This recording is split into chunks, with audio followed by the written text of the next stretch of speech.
Guys, it's Alex and welcome back to another video. And I know you're wondering where I've been at because it's been a while since I posted, but I just been busy at work with school. The main thing, gotta finish education. And today, well, I'm just gonna talk about what's next with the car and what I'm gonna do. You guys can tell, I did change my wheels off the car. I got my stock SI wheels on here. These are from an EN1, so they're pretty nice. They're on big tire. I believe they're 185, 60, 15. The reason why I got them on big is because on the speedometer, whenever I had them on 185, 50, 55s or 50s, it was reading like 4 or 5 miles per hour, less than what it really said. So I'd have to step on the car more to get at the right speed, and it wasn't reading it right. But it's gonna be like this for now. I actually got my wheels for sale at the moment. So if any of you guys know anybody who are looking for wheels or interested, just go to my Instagram, and I got pictures of the wheels I'm talking about. So if y'all guys are interested in that, just hit me up. And so today I'm doing a few unboxings, some items.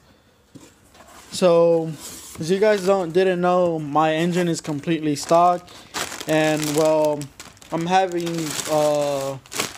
overheating now and then. The reason that happens is probably because the head gasket is either pinched or it's cracked, so the coolant is going in the engine, and that's not good for it. So I might do that very soon, and I'll have a video on that as well. But these are ARP bolts and studs, so hopefully the head doesn't lift up at all, or the head gasket doesn't crack at all either. So I'm hoping for the best. But yeah, those are the head studs, the washers.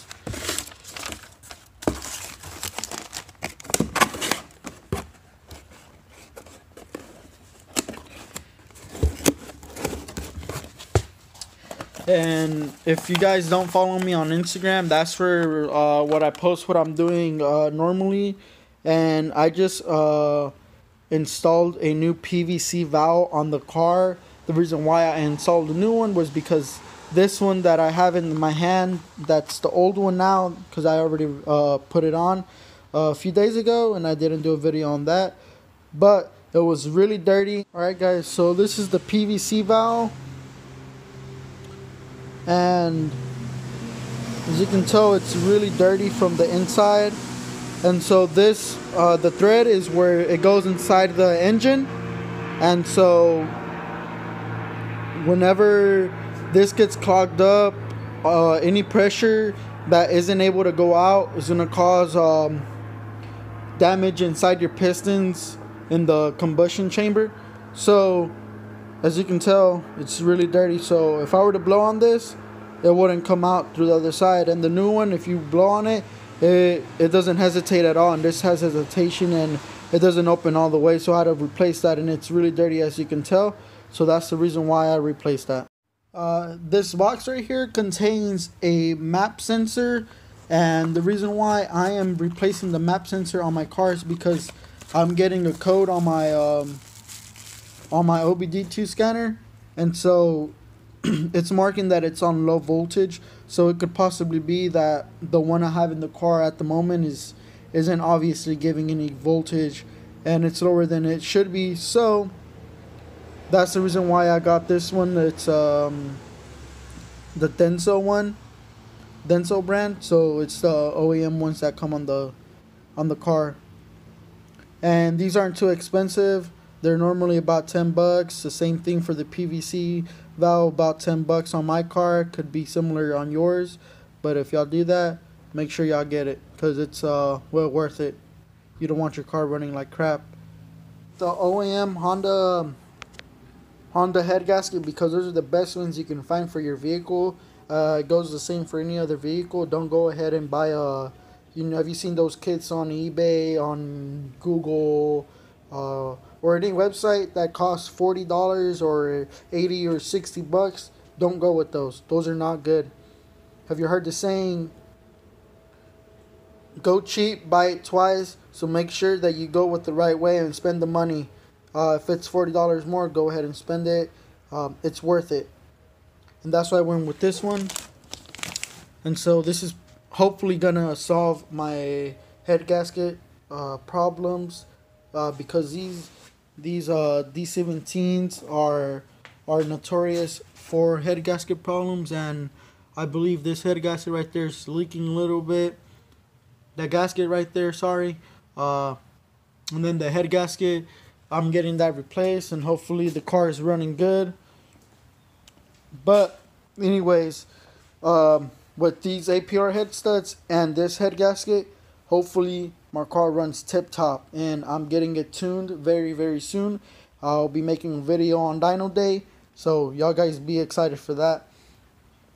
And with these APR head studs, is gonna make my engine head not lift, because that happens in a lot of cases with these specific engines. The reason why is because these are like economic engines, and so a lot of people really force these engines a lot, and so it causes the head to lift up because of all the pressure that's built up. One last thing I want to include in the video.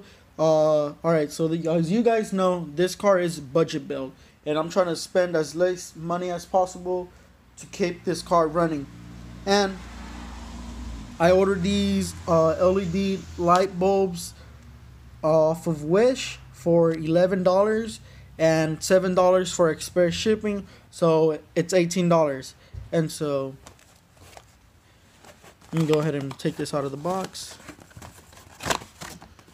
So it comes in a pretty nice package. It tells you all the description, and you got a check mark on what kind of bulbs these are.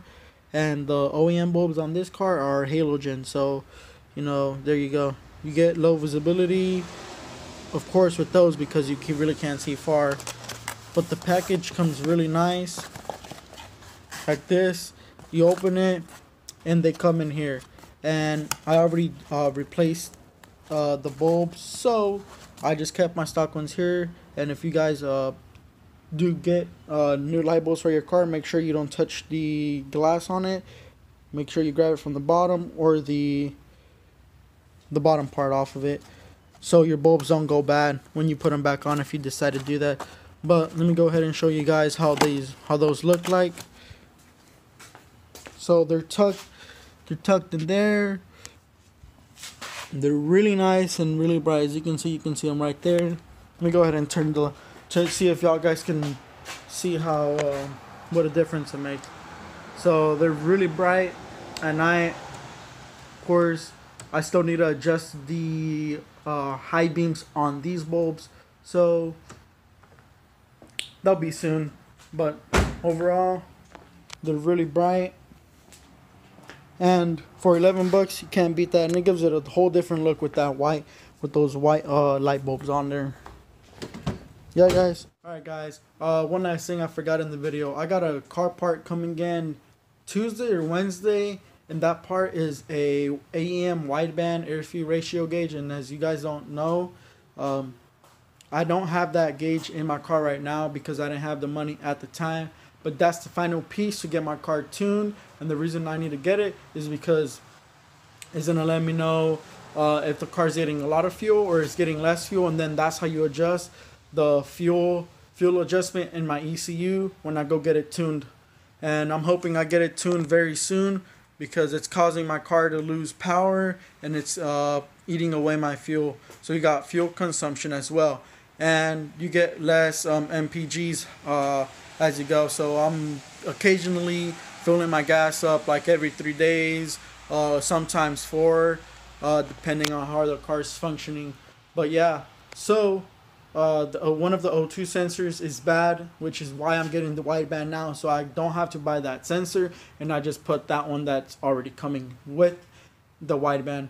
And the reason why it's eating up my fuel is because the O2 sensor is not working. And so that automatically tells your car to put less fuel in your car, and the car sends a signal to the ECU, and the ECU back to the engine, and then it tells it, okay, we're gonna put less fuel. So you see yourself stepping on the car more because it's not going as fast. So you're putting more fuel in the car, so you're losing your gas that way. But yeah, guys, that's gonna end the video for today. Thank you guys, and thanks for watching. I keep my